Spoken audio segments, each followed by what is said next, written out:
નમસ્કાર સજ્જનો, સ્વાગત છે આપનું અમારી યુટ્યુબ ચેનલ ક્રિએટિવ ગુજરાતી ઉપર। તો સજ્જનો, નિફ્ટી ઇન્ડેક્સ આજે 99 પોઈન્ટ ઘટીને 24,042 બંધ આવ્યો છે। આજે ઘટેલા માર્કેટે નિફ્ટી મેટલ ઇન્ડેક્સ 0.60% પ્લસમાં રહ્યો છે। નિફ્ટી આઈટી ઇન્ડેક્સ સૌથી વધારે ઘટીને 1% ડાઉન ગયો છે। દોસ્તો, હમણાં થોડા દિવસથી રેલવે સેક્ટરમાં એક સળવળાટ દેખાઈ રહ્યો છે। આજે પણ રેલવે સેક્ટરમાં સારી કહી શકાય તેવી તેજી જોવા મળી હતી।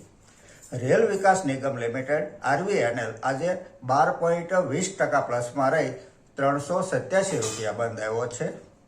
IRFC ઇન્ડિયન રેલવે ફાઇનાન્સમાં આજે 10%ની તેજી જોવા મળી છે અને સ્ટોક 136 રૂપિયા બંધ આવ્યો છે।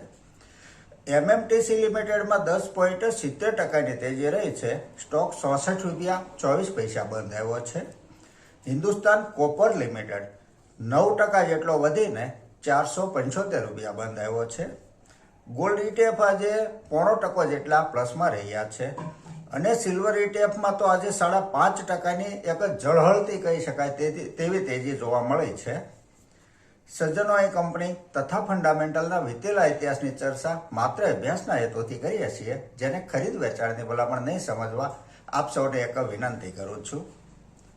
દોસ્તો, એક સજ્જનનો એવો સવાલ છે કે સેનકોમ ફોર્મ્યુલેશન, બાલ ફાર્મા અને મોરપેન લેબ इन तीनों में से लॉन्ग टर्म इन्वेस्ट किसमें बेहतर रहेगा।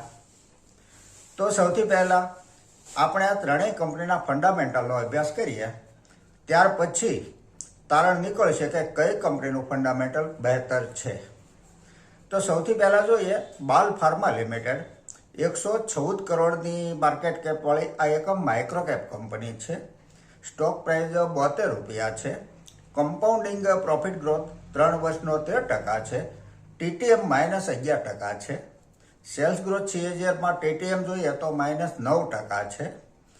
બેલેન્સ શીટ જોઈએ તો રિઝર્વ 62 કરોડ છે, સામે બોરોવિંગ કંપની ઉપર 155 કરોડ છે, જે રિઝર્વની સરખામણીએ વધારે કહેવાય। ત્યાર પછી બીજા નંબરે મોરપેન લેબ। તેમનું ફંડામેન્ટલ જોઈએ તો માર્કેટ કેપ 2270 કરોડની છે। સ્ટોક પ્રાઇસ 41 રૂપિયા 40 પૈસા છે। કમ્પાઉન્ડિંગ પ્રોફિટ ગ્રોથ 3 વર્ષનો 5% છે। TTM -42% છે। રિઝર્વ 1087 કરોડ છે કંપની પાસે। બોરોવિંગ 158 કરોડ છે, જે ઓકે કહી શકાય। શેર હોલ્ડિંગ પેટર્ન જોઈએ તો પ્રમોટર હોલ્ડિંગ 65.66% છે। પબ્લિકનું હોલ્ડિંગ 61.22% છે। સામાન્યપણે આપણે જોઈએ ને તો પબ્લિક હોલ્ડિંગ 50%થી વધારે હોય તો તે કંપનીમાં વિચારવું જોઈએ। અને ત્રીજા નંબરે છે સિનકોમ ફોર્મ્યુલેશન લિમિટેડ। આ સિનકોમ ફોર્મ્યુલેશન લિમિટેડની માર્કેટ કેપ 1360 કરોડની છે। સ્ટોક પ્રાઇસ 14 રૂપિયા 50 પૈસા છે। PE રેશિયો 21.5 છે। ROCE 18.60% છે। ROE 15.50% છે। છેલ્લા 3 વર્ષનો કમ્પાઉન્ડિંગ પ્રોફિટ ગ્રોથ 35% છે અને TTM 98% છે। સેલ્સ ગ્રોથ CAGR 3 વર્ષનો 29% છે અને TTM 58% છે। રિઝર્વ કંપની પાસે 282 કરોડ છે। બોરોવિંગ 0 છે। આ એક સંપૂર્ણ કર્જમુક્ત કંપની છે। હવે જો ફંડામેન્ટલની દ્રષ્ટિએ આપણે જોઈએ ને તો આ ત્રણેય કંપનીની આપસમાં સરખામણી કરતા બહેતર સિનકોમ ફોર્મ્યુલેશન કહી શકાય તેવું તારણ નીકળે છે। આગળ એક સજ્જન કહે છે કે બજાજ હાઉસિંગ ફાઇનાન્સ લિમિટેડ વિશે જણાવશો। સપ્ટેમ્બર 2024માં લિસ્ટેડ થયેલી આ કંપનીએ લિસ્ટિંગ પછી 41%નું નેગેટિવ રિટર્ન આપ્યું છે અને રોકાણકારોને નારાજ કર્યા છે। 7,979 કરોડ 232 કરોડની માર્કેટ કેપ છે। સ્ટોક પ્રાઇસ 95 રૂપિયા છે। PE રેશિયો 33.5 છે। ROCE 9.55% છે। ROE 33.50% છે। છેલ્લા 3 વર્ષનો કમ્પાઉન્ડિંગ પ્રોફિટ ગ્રોથ 45% છે। સેલ્સ ગ્રોથ CAGR 3 વર્ષનો 36% છે। ફંડામેન્ટલની દ્રષ્ટિએ આ કંપનીમાં કંઈ જ ઘટતું નથી। જો આપના પોર્ટફોલિયોમાં હોય તો હોલ્ડ કરાય। આગળ એક સજ્જન બજાજ હિન્દુસ્તાન શુગર લિમિટેડ વિશે માહિતી આપવા કહે છે. 2353 કરોડની માર્કેટ કેપ છે કંપનીની. સ્ટોક પ્રાઇસ ₹18.40 છે. આ કંપની નુકસાનીમાં ચાલતી હોવાથી તેનાથી દૂર રહેવું સલાહભર્યું ગણી શકાય. આગળ એક સજ્જન કહે છે કે Venus pipe and tubes limited આ કંપનીમાં શું કરાય, એવરેજ કરાય તેવો સવાલ છે. આ કંપની ફંડામેન્ટલની દ્રષ્ટિએ નબળી ન કહી શકાય. પ્રમોટર અને ડીઆઈ આ બંનેનું હોલ્ડિંગ પણ ધીમે ધીમે વધતું જાય છે કંપનીમાં.